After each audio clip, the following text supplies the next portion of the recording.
Hello दोस्तों, welcome to my YouTube channel. मेरे YouTube channel में आप लोगों का स्वागत है। तो आज हम आप लोगों के लिए लेकर आए हैं मोस्ट इंपॉर्टेंट फिगर जो 2022 में पूछा जाएगा बायोलॉजी में।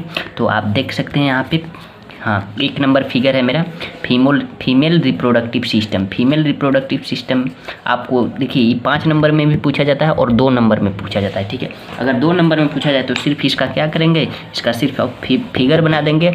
और 5 नंबर में पूछा जाए तो इसको पूरा बढ़िया से लिखेंगे। तो देखिए इसमें से ऑब्जेक्टिव क्वेश्चन क्या क्या पूछा जा सकता है। देखिए मान लेते हैं ये ओवरी है, ठीक है, यूट्रस है, ये फैलोपियन ट्यूब ओवरी है। ठीक है, ओवरी, तो क्वेश्चन पूछा जाता है ओवरी के पास वाले फैलोपियन ट्यूब के भाग को क्या कहते हैं। तो उसको क्या बोलते हैं, इनफंडिबुलम बोलते हैं। और यूटेरस के पास वाले भाग को क्या बोलते हैं, फैलोपियन ट्यूब में इस्थमस बोलते हैं। ठीक है, और यूटेरस में फूला हुआ भाग कौन होता है, एम्पुला होता है। ठीक है, जानते हैं आप लोग। फैलोपियन ट्यूब का क्या पूछा जाता है, कितना फैलोपियन ट्यूब का लंबाई कितना होता है, तो 9 सेंटीमीटर होता है। ठीक है, 9 सेंटीमीटर होता है, 9 सेंटीमीटर होता है। और आप देख सकते हैं यहाँ पे इसका लेयर भी पूछा जाता है, कितना लेयर का होता है, तो 3 लेयर होता है इसमें यूट्रस में। पेरीमेटेरियम जो बाहरी वाला लेयर होता है, और मायोमेटेरियम जो बीच वाला लेयर होता है, और इंडोमेटेरियम जो अंदर वाला लेयर होता है। जो इंडोमेटेरियम है ना, इंडोमेटेरियम वहीं जब क्या होता है, जब मासिक चक्र होता है यानी एमसी जब होता है तो क्या होता है, यह ब्लड टूट कर गिरता है, यानी ब्लड क्लॉट होकर क्या होता है, गिरता है। और ये सर्विक्स हो गया, वेजाइना हो गया। तो ये हो गया आपका 1 नंबर क्वेश्चन, 1 नंबर। ठीक है, देख सकते हैं यहाँ पे ये मेरा ही बनाया हुआ है, जब हम लोग का एग्ज़ाम था। और 2 नंबर फिगर है मेरा, देखिए यहाँ पे मेल रिप्रोडक्टिव सिस्टम। ठीक है, तो मेल रिप्रोडक्टिव सिस्टम ये फिगर पूछा जा सकता है आपसे, तो इसको देख लीजिएगा आप। ठीक है,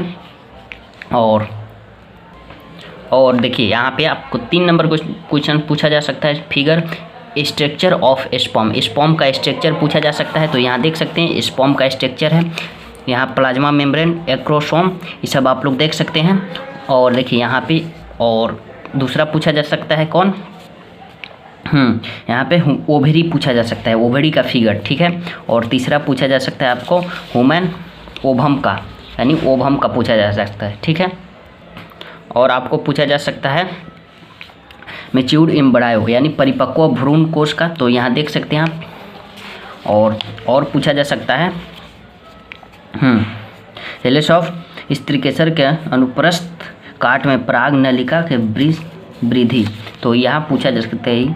ठीक है, और आप देख सकते हैं यहाँ पे और पूछा जा सकता है आपको मेल गैमेटोफाइट का फिगर। और क्या पूछा जा सकता है, और 8 न्यूक्लिएट स्टेज एम्ब्रायो सेक पूछा जा सकता है, इसका भी पूछा जाता है। ठीक है, और आप देख सकते हैं यहाँ पे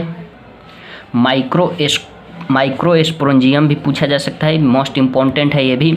और यहाँ देख सकते हैं आप 2 नंबर, और यहाँ क्या लिख रहा है, डायग्रामेटिक व्यू ऑफ एनाट्रोफस ओव्यूल का भी आपको पूछा जा सकता है, ओव्यूल का भी।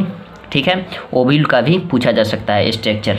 और आगे देख सकते हैं आप, हाँ, यहाँ एलिस of an embryo of grass का भी पूछा जा सकता है, ये भी इम्पोर्टेंट है, देख सकते हैं आप। और यहाँ देखिए, यहाँ आपको सर्टोली व्यू, ठीक है, सेमनिफेरल ट्यूब्यूल्स का भी पूछा जा सकता है। क्या है, यहाँ देख सकते हैं आप, इसका भी पूछा जा सकता है। और ग्राफियन फॉलिकल बहुत मोस्ट इम्पॉर्टेंट है, ये हमेशा पूछा जाता है, 2 नंबर में भी पूछा जा सकता है।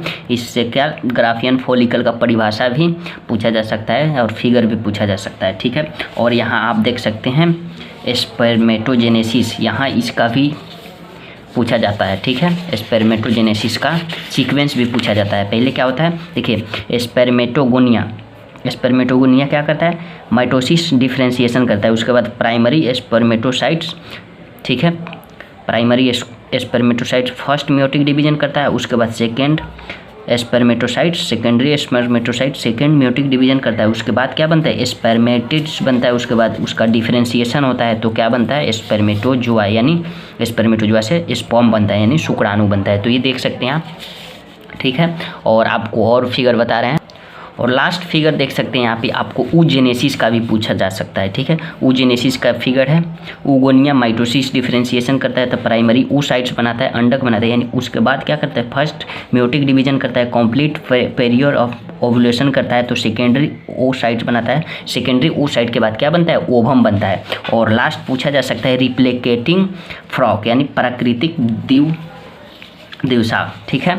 तो देखिए यहाँ पूछा जा सकता है ये क्वेश्चन, तो ये क्या है, सतत कंटिन्यूअस सिंथेसिस है, सतत सेंसलेशन फ्रॉक का है, रिप्लेटिंग फ्रॉक का टेम्पलेट डीएनए, पेरेंटल स्ट्रेसर, ठीक है, डिसकंटिन्यूअस सिंथेसिस यानी असतत संश्लेषण, न्यूली सिंथेसिस स्टेंट्स, नव संश्लेषण रज्जु, ठीक है। ये भी पूछा जा सकता है आपका रिप्लेटिंग फॉक का। तो इतना इम्पोर्टेंट है आपके लिए फिगर, तो इतना आप प्रैक्टिस करके ही जाइएगा। तो आज के लिए इतना ही, मिलते हैं अगले वीडियो में, पढ़ते रहिए। All the very best, thank you.